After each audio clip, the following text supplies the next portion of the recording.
Welcome back, ladies and gentlemen, once more to a Marvel Crisis Protocol video, my favorite things in the world to do. We actually just got an announcement this morning, or late last night. I guess it kind of depends on which part of the world you're in, but I'm in Australia. It is Sabertooth.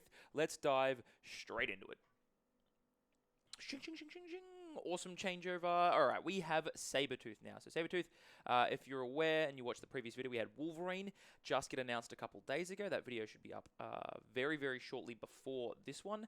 And now we have Sabertooth. As everyone kind of knows, they're like a brothers in arms type shenanigans.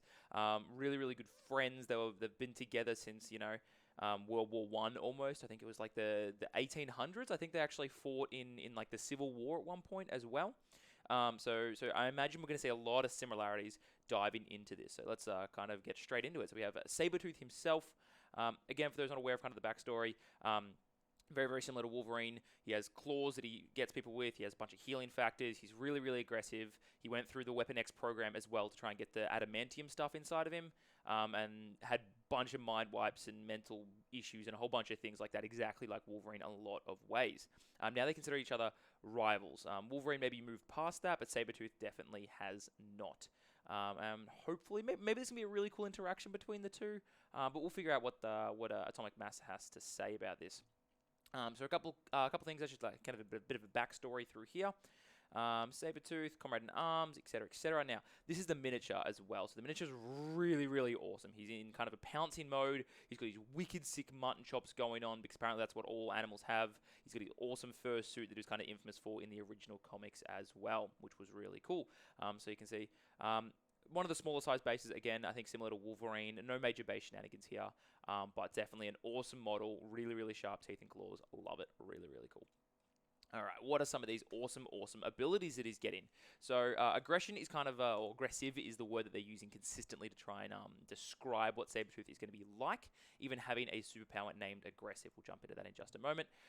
Beefy stamina and defenses, I assume 6 to 7 health, probably 4 physical, 3 energy, 2 mystic, probably pretty similar to Wolverine is what I expect. Again, all the mind wipes and things like that, I expect a lower Mystic. But even because of the healing that he's going to have, energy defense with 3 is actually going to feel pretty solid. But definitely 4 physical defense, I'd have to assume, with these guys. You don't want to get into melee with this. Look at the claws and the teeth. You don't want to get into melee with that. That sounds horrible.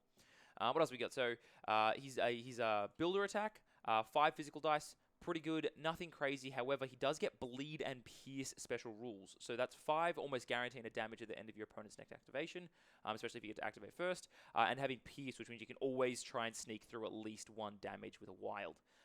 So that's really, really good. I think you'd be pretty consistently doing 2 to 3 damage on this, including the bleed.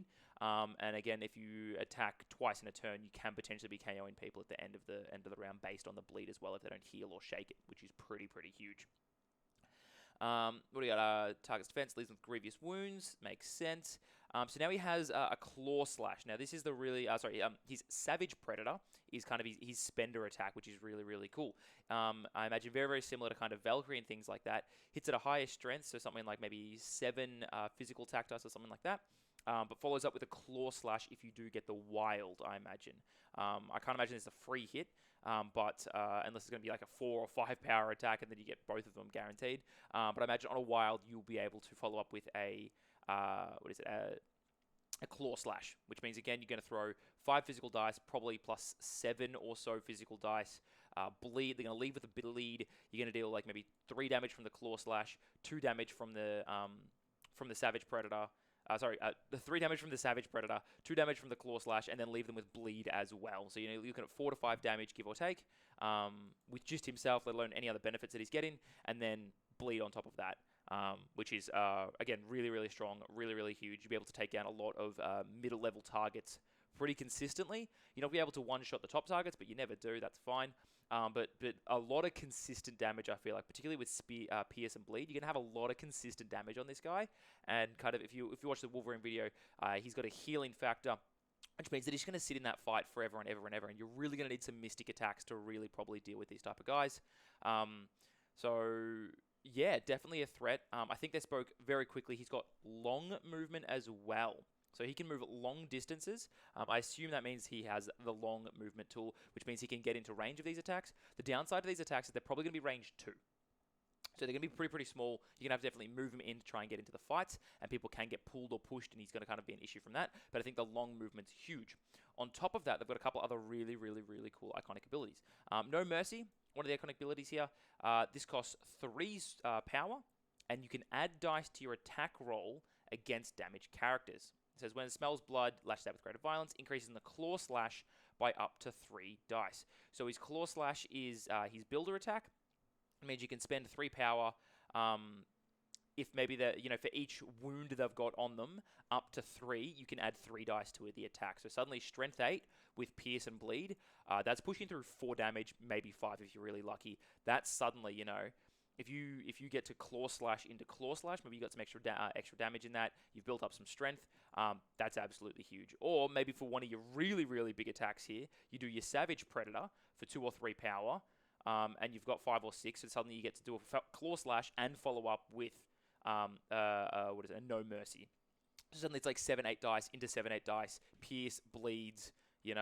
Definitely really been able to take out someone on that one. So with long move as well, definitely getting into the thick of it. Look at those squishy targets and taking them down. So now we have aggressive. This is kind of the whole thing about Wolverines and the Sabertooths and just wild animals in general. They're aggressive.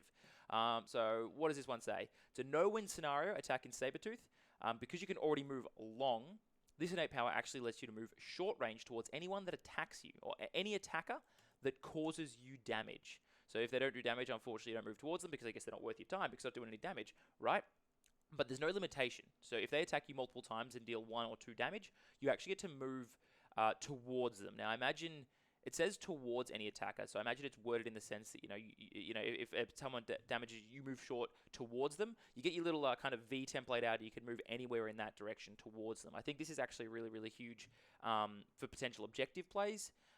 If you've got an objective and you're trying to move towards someone, or someone's got an objective, it stops them from really attacking Sabertooth. So he's a really good tracker.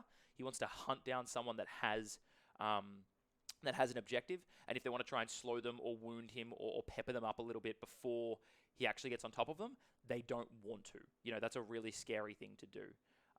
So that's really huge, really cool. I'm sure there's a lot of interesting little techniques you can use here as well, just to get like a lot of affiliations that can benefit this. I'm thinking already like Syndicate, maybe if you can shift him round on objectives and get him closer onto objectives. Suddenly if you attack him, you move small, your turn gets you long onto an objective over there, and because you're Syndicate, you count as 2 or something, and you just hold an objective from it. So definitely really scary. I think we saw this again with Crossbones. Crossbones is a similar thing. If you punch him, he gets to move small towards you, but the difference is Sabertooth has a long movement, so he can follow up that small movement by moving halfway across the board. Legitimately. So now we have healing factor here. Healing factor is really cool. Again, similar to Wolverine, exactly as we saw. At the end of your activation, you remove a damage. So chipping away at him with someone like Bullseye just isn't going to get the job done. A Shuri isn't going to get the job done. Yeah, you can push him and move him around and chip away, but he's just going to heal it up and not really care. So that's 6 to 7 health, depending on what he's going to be. Suddenly turns into 8, 9, 10, depending on how you're going to, you have to one-shot him. And even if you don't, he can heal 1, use a med pack, heal back up to full, and he's just gained a bunch of power as well in the middle of that. So very interesting with Sabertooth. So kind of, I imagine probably a 4-threat character because of the long movement. But think about this. We've got your builder, which is 5 dice, can be 8. Your spender, which leads into your builder, so very similar to Valkyrie here. Long movement, healing, and I think it was then No Mercy, and then aggressive, being able to move again. So look, I think it's a 4-threat character. I think if we gave him medium movement, we almost could have 3-threated him and just been a better Valkyrie is the small problem. You got to be kind of compare the Valkyrie scale here. You don't necessarily want someone to be better than Valkyrie at 3-threat. But at 4-threat, I think he has a slot in a lot of teams. He fills in kind of that Venom slot. Imagine Venom, but with long movement. You don't have as much healing to a degree, and you don't get to attack on your opponent's turn, but you don't want to attack him because he gets to move towards you. If you do attack him, he's healing that up anyway, and if he ever gets into range, any squishy target's probably dying, and because he has a long movement, he can get onto those squishy targets very reliably. Your Shuris are in a lot of hurt here. Your Wongs are in a lot of hurt. Like, Wong only has 2 defense dice, physical defense. Wolverine can one-shot a Wong easy, With Pierce and things like that, I wouldn't be surprised to see him punching out Okoye's. So for a 4-threat character, he can one-shot a lot of, if not all of the 2-threat characters, even your Black Widows and things like that, and just take them off an objective rapidly. It's going to be really hard for him to get away because of his long movement. So I see him as kind of like putting him on the side of a board and just running. You know, you just run up the side of the board and take out a target and say, whatever disruption or annoyance you've got going on here, get out of it. I don't want a bar of it. Get out of here. It's going to be really, really interesting. Really, really keen to see him on the tabletop. I'm a huge fan of the X-Men. I'm a huge fan of Wolverine. He's one of my favorite characters. Sabertooth definitely comes in there as like a top level one of the characters because I just love that kind of ferocity of getting into the melee and fighting. So I'm definitely going to be seeing Sabertooth and Wolverine on my table when I do get the ability to do that. But if you're wondering how you can get access to these models, jump onto our website, generalgames.com.au. We've got pre-orders up for all the new Marvel Crisis Protocol minis. They're 20% plus off RRP, and we ship Australia-wide, and very soon I believe we're shipping internationally as well. We also have a bunch of other different social medias. I'm going to throw you onto Scott. He's going to tell you how you can check out all of our different ones, including Facebook and Instagram. But you stay safe out there. You stay healthy. I'll catch you all next time. Mwah. Much love to all, and to all a much love. What's up, everybody? My name is Scott, and if you enjoyed that video, please click on the YouTube thing. You can do the bell and all the notifications. It really helps us a lot, actually. Facebook, one of the most important things for us. It's all our events, our pre-orders, our information, alerts, opening hours, everything you'll find there. And, of course, last but not least, Instagram. It's a bunch of pictures, behind the scenes, all sorts of cool stuff. Thank you all for watching. Check it out next time. Bye.